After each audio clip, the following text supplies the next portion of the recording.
বৃহস্পতিবার পবিত্র রাতে কেউ যদি এই দোয়াটি 100 বার পরে কোনো দিন পৃথিবীর কোনো মানুষের কাছে তার হাত পাততে হবে না। পৃথিবীর সব কিছু তার পায়ের নিচে আল্লাহ হাজির করে দিবেন। দারিদ্রতা থেকে মুক্তি দান করবেন, বিপদ আপদ থেকে মুক্তি দান করবেন, তার সম্মানকে সুউচ্চতা দান করবেন, অসুস্থতা থেকে দূরে রাখবেন।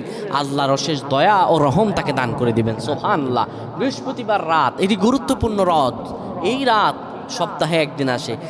আরবিতে রাত আগে আসে, দিন পরে আসে। সুতরাং বৃহস্পতিবারের যে দিন গিয়ে রাত, এটি বৃহস্পতিবার রাত নয়, এটি শুক্রবারের রাত, এটি জুমাবারের রাত, এটি দোয়া কবুলের রাত, আল্লাহর কাছাকাছি হওয়ার রাত। সুবহানাল্লাহ। এই বৃহস্পতিবার রাত আল্লাহ তাআলা বান্দার দোয়া কবুল করেন। কেউ যদি বৃহস্পতিবার রাতে ঈশা নামাজের পরে পবিত্র হয়ে ইয়া হাইয়ু ইয়া হাইয়ু ইয়া হাইয়ু ইয়া রফিয়ু ইয়া রফিয়ু ইয়া রফিয়ু এই দোয়াগুলো পড়তে পারে 100 বার, আল্লাহ রাব্বুল আলামিন